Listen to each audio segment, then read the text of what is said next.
Good, we're recording for.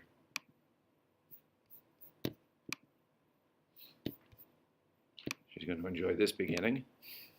Okay, so where we left off, if just in a, to give you kind of a brief synopsis, is we were looking at how systematically we've done a number of things to both expand voting rights and begin to bring down and to make voting more meaningful. And to break down some of the barriers to voting. And yet, in spite of that, what you see is low voter turnout. And again, remember, we distinguish how we measure voter turnout versus other countries. So just as a kind of a fun warm-up, how do we measure voter turnout? Go ahead, Paul. It's like who actually voted over how many people could have. Could have, right. The eligible voters, right? So we look at who voted over the eligible voters versus and by eligible, we mean people that actually, are 18 and above, no felonies, right? So the potential pool. What do the other countries sometimes use? Just like who voted over who registered. Over who registered, who took the time and effort to make that conscious act. So when we look at our percentage, you got to take it with a grain of salt. But numbers aren't good. What is it in presidential races, roughly? What percent turnout to vote? Around 50. When I have a congressional election and no presidential race, 30 to 40%. And again, there were questions that in the past that asked you to explain that differential, and then asked you to think about what if you have low voter turnout, what are some of the keys therefore to winning congressional elections? So kind of keep that stuff in mind. But what we were, I'm going to fix the view here. No, I guess that's as good as it gets. What we were looking at is, okay, if we've done all this work to kind of reduce barriers and try to increase participation, why isn't it working? And what we're looking at is, okay, there are still some hurdles. Maybe they're not overly significant, but you do still have some basic qualifications to vote. In some cases, to prove that you've met that basic qualification, you've got to show ID. That helps combat voter fraud, but what we also saw is voter ID is not universal, and certain groups are disproportionately affected by this requirement and then potentially disenfranchised, and then it becomes a political argument. Well, similarly, registration has political arguments surrounding it. So many of you, figured it out. And it's not a difficult process, but it's not intuitive. It's not like you're born with an instinct of how to register to vote. But a simple kind of, couple of seconds online, there's a ballot, by the way, and, you would type in register to vote Massachusetts, and invariably you'd come to the Secretary of the Commonwealth's page. And with a few clicks of a mouse, you can electronically register to vote. If you had gone to the DMV for whatever reason. Again, there's no one there necessarily helping you navigate the process, but you would discover through forms or, as you were dealing with someone who worked there, that's another place that you can register to vote. There's a number of convenient places to vote, but it's because it is, again, like I said, non-intuitive, it comes across as complicated. You've got to kind of figure out how to identify and access the places to vote.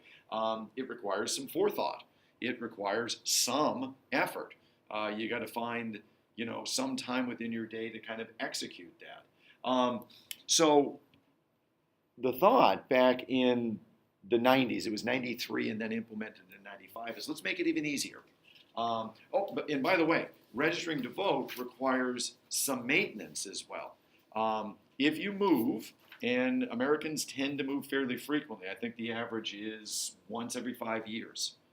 That's on average, so some people are more mobile than others. But when you move, your registration essentially will expire. They give you kind of a grace period, like you're supposed to go back online, change your address with them, and in that way re-register, and then you can go to your new polling place. And if you don't do that within a particular time frame, they give you, I think it's 6 months to continue to vote in your old polling place. But eventually they'll take you off the rolls, especially if someone moves into your house and registers to vote, right? So, if someone moves into the house that you moved out in and they don't register to vote, you keep kind of sneaking back and vote in your old address. But eventually you get kind of bumped out. And for a lot of people, registering to vote once was an ambitious kind of thing to ask them to do. Ask them to do it multiple times, and sometimes people just kind of drop from the voter rolls. So again, as I was setting out, we want to make it easier. We want to make registering to vote the simplest thing possible. So in 1993, and again it gets implemented in 95, they passed what is known as the they short nicknamed it the Motor Voter Law, but it's the National Voter Registration Act. And it is the reason why, for those of you who registered to vote, you had an easier time of it.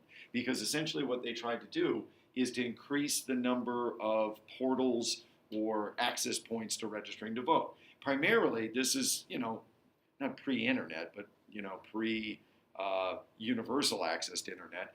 It was the DMV, it was public assistance offices, places that people, routinely went to. They allowed it through the mail. You could go to a mall, and often you would have organizations, civic organizations, at tables around election times with the forms. So what they try to do is really expand all kinds of access points to registering to vote. The argument, for it is, even though it's not overwhelming, anything you do to make the voting process cumbersome is a barrier to voting, and that's anti-democratic. Supporters on the other, or opponents on the other side, argued, and I want you to, see if you agree with it a little bit, is shouldn't it be a little cumbersome? Shouldn't, the act of voting be a conscious and deliberate act where you got to show a little effort? Because that alone might filter out the uninformed. If you could, do you want to make it available so that everybody could vote using their smartphone or a computer? Should vote. Would that scare you a little bit? That all you have to do is click of a mouse, and there you voted, right? So do you want to do some things that make people not necessarily earn the right, but have to take some stake in the process, okay? Then there were the political arguments that if you make it more available and easier, which demographic group would come in? And the fear was, on the part of conservatives and Republicans, this would allow the Democrats an advantage, that primarily the people that were not registered to vote must be low income, must be from the disenfranchised socioeconomic groups. That's the Democratic base. This is a ploy on their part to kind of increase their base and win elections. Well, as it played out, what you had is 11 million new registered voters. So it did work in registering to people, getting people to register to vote. It brought new people into the election process. Ironically, it did not affect voter turnout. In fact, when you look at, it's implemented in 95, when you look at the electoral returns in 96, there was a 5% drop in voter turnout. And there was no, ground swelling for the Democratic Party. In fact, the Republicans had, a better turnout in terms of those that had registered to vote. So, what does this tell us? We've done tremendous work in trying to, increase who can vote, make the vote more meaningful, make the vote a little easier. We're still experimenting with it. Voting is, I suppose, a little tricky. The way we do it in our country is we don't take a national holiday. We don't do an election week. There's an election day, and there's a window. Typically, the window is 8 to 7. So people who work have to figure out how to vote around their work schedule. People that are in school have to figure out how to do it around their school schedule. And if you, rely on public transportation or don't have ease in getting to the poll, that window and that extra barrier, and I joke, but if it's raining, that's often enough for people to say no thank you, right? So even here, we've looked to expand, the voting process to make it more meaningful, more democratic, and increase turnout. So, for example, a lot of states are experimenting with early voting. If when you guys, for example, go away to school and your residency is here, but you primarily at school, you can apply for an absentee ballot and you can kind of vote locally that way still. People that are serving overseas can apply for an absentee ballot. There's all kinds of reasons you'd apply for an absentee ballot. And the logic is, well, why do we just kind of come up with certain occasions where someone needs an absentee ballot? Why not just make it fairly universally available? Why don't we use this request for a ballot as a way to allow for early voting? And in that way, we don't have to just say there's only one day that democracy happens. So an expansion of when we vote, allowing for early voting, allowing states to kind of have a week of elections, allowing for an expanded kind of definition of absentee balloting. And then they started putting some polling places in creative places, including there was one story I saw at one point where they were toying with putting it in grocery stores. So literally you go in and I need a loaf of bread and milk and broccoli and I think I'll vote. And again, I think that that's good, but also in the back of your head, remember, there's points where we love pure democracy, and then there's points where we see that as mob rule. And, should voting be made that easy? That's a debate that I suppose elites can afford to have. There's a little kind of, I suppose, patronizing side to what I'm saying, suggesting, maybe you don't want everybody voting. So, at any rate, that's a debate for you to have. So, what I want to get into next is, if we have broken down most of the barriers and made it more democratic and easier, why do people still not vote? Really, again, what I suggested in the beginning of yesterday is what you probably have to look at is the psychological factors. Really, it is anytime there is something involving effort, and I was joking yesterday about going to the gym, the biggest barrier to that is the psychology of it. And that's what's in play here. Many citizens, have a negative outlook on government, have a missing appreciation of the good the government does, have a misunderstanding of the role of voting, and what kind of stability and what kind of meaning their vote actually has. So for those kind of people, the only time they vote is when they're angry. They vote to express disapproval. There's a vast majority, not a vast majority, but a large percentage of people that are disconnected, and they're only going to kind of do a form of like negative voting. I'm angry, and I'm voting to express that anger. So again, one of the things that ultimately I think would increase meaningful participation in our democracy is breaking through some of those psychological barriers, teaching people a little bit more about voting as both a right and a civic responsibility, and what it means to the health and well-being of our democracy, and how your vote should actually count. That would all be well and good. But instead, what we tend to do in the political process is more kind of look at the numbers and crunch those numbers and try to figure out how we play those numbers to our advantage. So what follows is, I suppose, a more cynical look at how you increase or decrease voter turnout by playing the numbers, by knowing who votes and how. So this, allows you guys a little bit to be campaign strategists, to kind of play the numbers game and think about what would be the key to a candidate's pathway to electoral success. These also represent, potential, always essay questions, but multiple choice questions too. Like, there's questions in the past about what's the leading factor if someone will vote. What's the leading factor in terms of how someone votes, in terms of what party. So we'll give you the big rule of thumb, but this is going to be, somewhat sprawling in terms of all the variables here. So hopefully when I explain the whys, it makes sense. There's a logic to it, okay? So what is the leading influence, the number one factor in terms of whether someone would vote? It's education. What's tricky about this is there's a correlation between education and income. The more educated you are, the more income a person typically makes. And we're going to see income obviously plays a major role in how people vote, because people vote their conscience, they vote for social issues, they vote based on ideological beliefs, but more often than not, we vote our pocketbook. We're going to vote to make sure that we maintain or increase our financial security. So those two are interrelated. That's, again, the education and then income really determine our leading factors in determining if someone would vote. The how has to do with, well, which end of the spectrum are you on? If you are highly educated and someone of the upper income kind of bracket, then you are more likely to vote Republican. I think that intuitively makes sense because you guys have explored the parties and some of their platforms.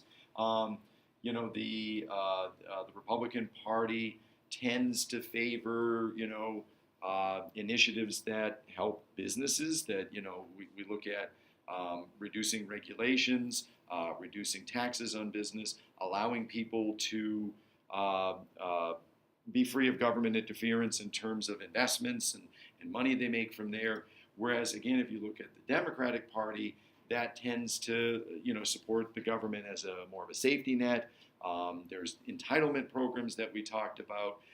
They would be, often looking to advocate more on labor's side. So, education leads to income. And when you look at the policies of the two parties, you kind of understand why someone of the higher income and higher economic bracket might go Republican versus lower education, lower income goes to the Democrats potentially. The interesting exception is people with doctorates. There's a tipping point where the higher the education, probably the more liberal you're going to be. There is that correlation between education and liberalism, and it may have a lot to do with the liberal nature of the university system.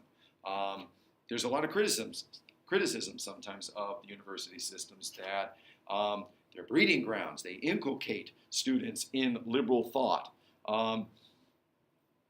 And there may be a trend of that people go into education and teach are a little more liberal, and then they either intentionally or unintentionally kind of propagate their ideas. But I do think even in colleges, there's a marketplace of ideas. I noticed in college, what I fell victim to is whatever I heard last. Whichever professor talked to me like, oh, that guy's smart, and then I'd go to, oh, that guy. So there is that. I just think influential nature. When you're at that age, and that may have something to do with it. But over time, what did I say the leading influence on what your political beliefs are? Is it liberal professors brainwashing you? What is it? What's really determining where you think and politically? Your parents. And I don't picture you going to a university and somebody overriding your religion. I think ultimately your political beliefs just get kind of tested and shaped and refined. So beware of conspiracy theories. Okay, so I already did a little bit of the correlation. I did income, or education, and I correlated it to income. Here it is in terms of a reinforcement. Again, the more money you make, the more likely you are to vote. There is a bit of an exception in that blue collar, blue collar versus white collar. Blue collar union members tend to have really good voter turnout. And initially they're portrayed as a bit of the exception to the rule. But, union members, often because of collective bargaining, because of the power that they have collectively, are paid pretty well. And they certainly are looking to defend and preserve that economic security. The idea, too, of acting collectively as a part of job security obviously translates into they're going to see the value of voting as well. So, they're portrayed as a bit of an exception, but I still see them voting in a similar pattern. That, this is about voting to protect economic interests, right? That's, again, a factor and a leading factor. Again, education gets put ahead in terms of, again, if someone would vote, the how they would vote, again, like I said, upper income, Republican, lower income, Democrat. And it has to do with the policies that we kind of laid out. Older. Age affects whether or not you will vote. And older people vote more reliably. Younger people are the least likely to vote, feel shame, feel shame and just, about bad about yourselves, right? I'm going to show you a chart in a second, but what we see is that the youth vote had its peak in 1964. The 60s were a period of political activism. Certainly, we've got the Vietnam War starts to become a central issue. We talked yesterday about 18-year-olds being allowed to, not allowed, but being old enough to fight, but not being old enough to vote. And so you see this kind of high point for young people in terms of their voting rate in 1964. By 1996, they're one of the lowest groups in terms of level of participation. You're going to see a spike in 2008. Obama, in his theme of hope and change, energized the youth vote. They spring up to 41%, but 2012, they're back down to 38%. Watching the Democratic race, it's interesting. Bernie Sanders is again energizing a youth vote. Hillary Clinton seems to be kind of the front runner, maybe the eventual nominee, and the concern is she's not energizing the youth vote. And that's a critical component to the Democratic success. They key in on certain demographics. And if they can get the youth vote to turn out, that's a major swing bracket. But they don't turn out. And in fact, you ought to be kicking yourself, for this. If you were to vote in the percentage of your population, you would make up 21% of eligible voters. But when you look at actually who turns out, you only make up 13% of the voter turnout. So you could control 21% of the vote, but you only control 13%. And what young people tend to go for is the Democratic Party. And I asked the question, and you know the answer, I would assume, because you're young people. The Winston Churchill quote, if you're not liberal when you're young, you have no heart. If you're not conservative when you're old, you have no brain. When you're young, you tend to be, rightly so, more liberal. More, well, why can't it be this way? Why can't we change things? When you're older and you have certain things that you see as a key to your security, you tend to be a little more conservative about trying to preserve your status quo. It makes sense. Now, on the other end, are the older people, and the people you're voting against, right? Because they want to take stuff from you. You'll see in a second. I'm going to show you some numbers. So they are at the top. People 65 and above have a turnout rate of above 50% presidential races. They're at 68%.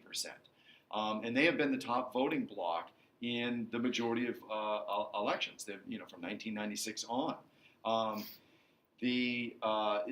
they're about, well, let's look at it this way. Not only are they above the other voting demographics, but they're above their percentage of the population.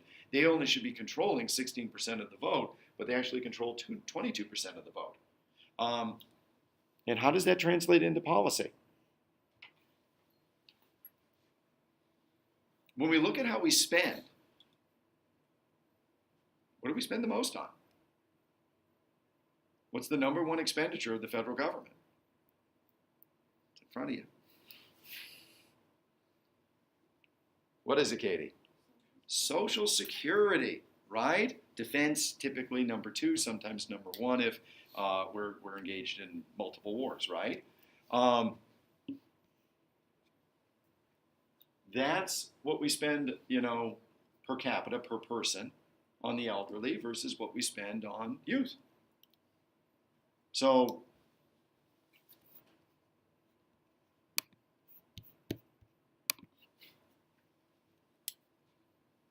those numbers are kind of explained by those lines in terms of who shows up. Now again, I mentioned the youth go for Democrats typically, so the elderly must go for Republicans, right? Seems a little counterintuitive because you would think if the number one thing we spend on is Social Security, and if you think of how the parties kind of line up on Social Security, which party tends to kind of talk more about Social Security being in a lockbox? You don't touch it; it's a guarantee. Democrats. The Democrats, right? So why aren't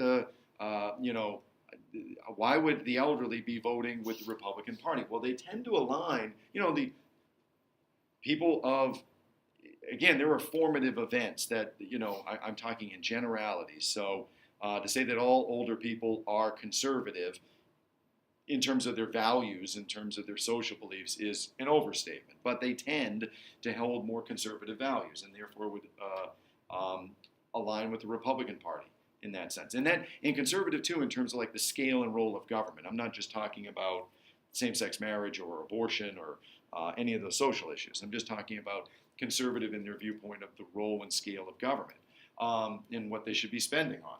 In terms of Social Security, it is a wedge issue, but you're likely to have elderly people who feel like the Republicans have the fiscal policies that actually best preserve this program. So it's not like every elderly person feels like the Democrats are the only ones that can protect Social Security. Some feel like you need a different financial approach to protect it. Okay? So other factors that would increase the likelihood that you would vote are having links to the community. Married individuals. So again, what that just says is you have more stake in the electoral process. If you are someone who, you're in college and you've just kind of, you graduated college and you're decided to kind of stay where your college was, but you're not completely settled. You might move back home or whatever. You don't have really a stake in that town, in that community. You don't have kids in the school system. You're unsettled, and therefore your, demands of government with respect to where you live are limited. Once you kind of settle down, and once you settle into a marriage, then you've got a stake in things, and you tend to vote a little bit more. This seems like an odd one to have here in terms of our list, because, party identification. Of course, that influences how you vote, but what I wanted to remind you of, does it influence if you vote? Is a person who is affiliated with the Democratic Party more likely to turn out than someone with identifying with the Republican Party, or vice versa? And the answer is no. Party affiliation doesn't really influence whether or not, won't influence if you vote one way or another. Democrats are not more likely to vote than Republicans. What it obviously influences is how you vote. Out of all the factors, whether it's age or race or religion, the number one factor that influences how you vote, party identification. You're excited if you get that question. That's easy. But having said that, there's some interesting ways that people vote even when they are affiliated with a particular party. Typically, people will vote what is known as the straight party ticket. What that means is, if you remember what the ballot looks like, is essentially I'm just going to go down the line and I am a Democrat and I'm just going to go check, check, check, check, check, check. Or I'm a Republican and I'm going to do the same. Or an independent, right? I'm going to use party identification as a cue for how to vote. And I'm not even going to kind of sort it beyond there. I don't necessarily need to look at the names or particular policies. Party ID is really my central voting cue. Others will do the split party ticket, where they will be a little more selective in terms of who they vote for. They might vote, for a Republican president, but a Democratic congressman. And some of it might be based on individual preference for candidates, but sometimes it's deliberate on our part. We do it in Massachusetts a lot, where we're a staunchly Democratic state, yet we will routinely elect Republican governors. And some of it is subconsciously or consciously deliberate to kind of have that divided government. I think people actually are a little wary of giving one party way too much power. So just be aware that even though party plays a central role, it doesn't necessarily always determine that someone will do that straight party kind of voting. And where party doesn't really play a role is when you start to get into local elections. That party identification means less when you're talking about selectmen. It may play a role, but it's not, the platform that they're running on. It plays less of a role in primaries because, of course, if I'm a Republican, I'm going to vote in the Republican primaries, and so that's not really a cue as to how to vote. What becomes a cue in the primaries is typically the candidate that goes furthest to the left or the right is it's a strategy. You're having more zealous people vote in the primaries. So if more zealous people are voting in the primaries, you have to kind of go to the extremes. And then in the general election, where did I say you come back to? The middle. Because again, that's about winning the undecideds and the regular kind of voting public. So again, party doesn't really play a role there. It doesn't necessarily play a role in initiatives and referendums. That's more issue voting, but again, your political identification gives you an ideological framework which you could use to navigate those things. Okay? Now we get into more unique demographics. We'll look at religion, for example.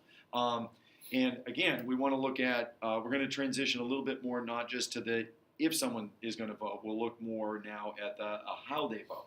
So the Jewish population, you may have noticed it in the polls that you looked at, they tend to overwhelmingly vote Democrat. 70% of the Jewish population, on average, votes Democratic. When you look at statistics as to national identification, nationally, about 49% of the American public leans Democratic.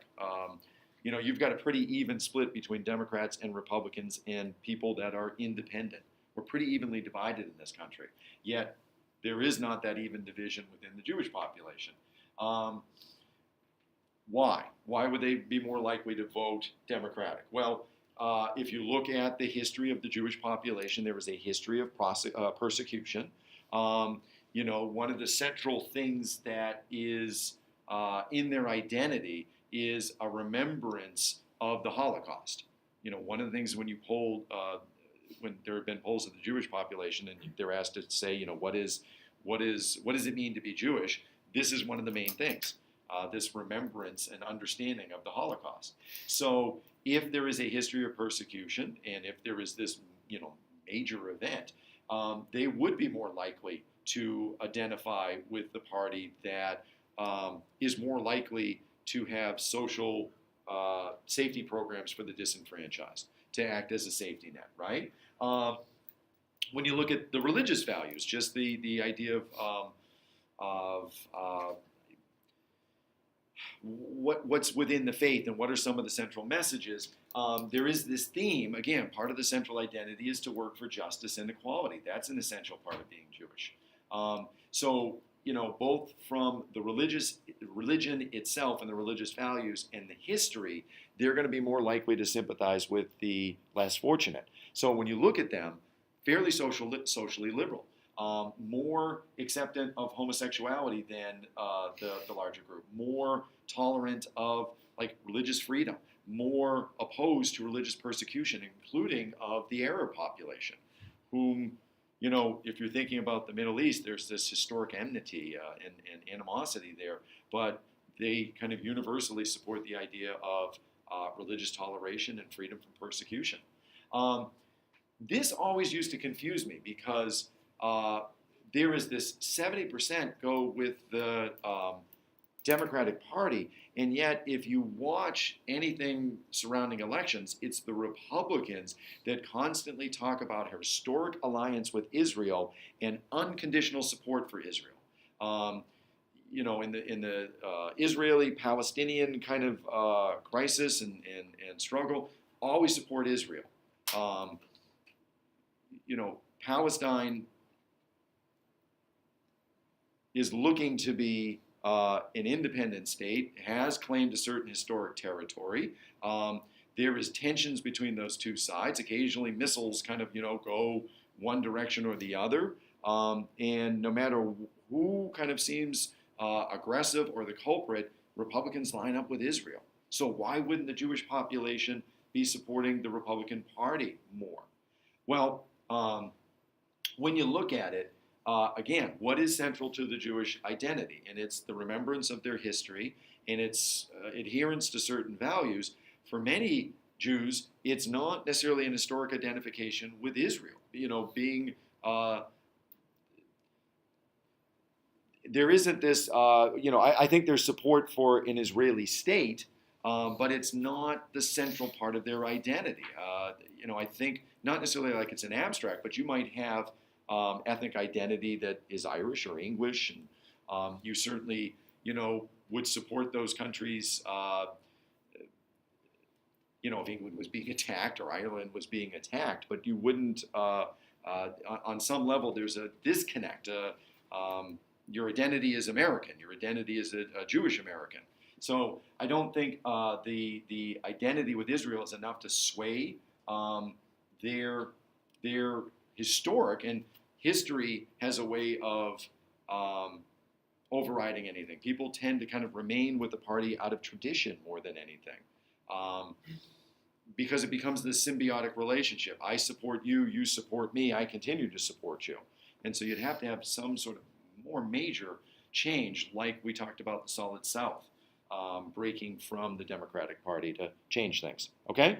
So, all right, what's next? Catholics. Catholics also tend to, vote Democratic. Not in historically, very solidly for the Democratic Party. In modern elections, less so.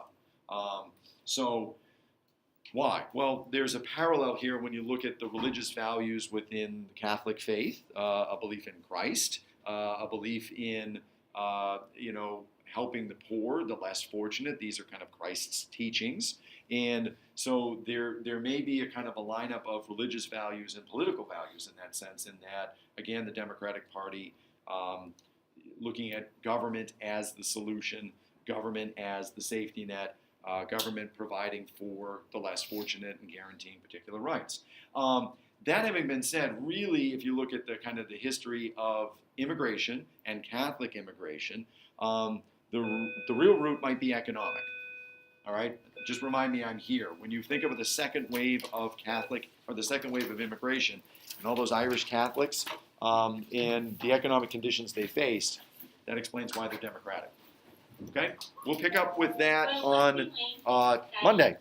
Have a good weekend.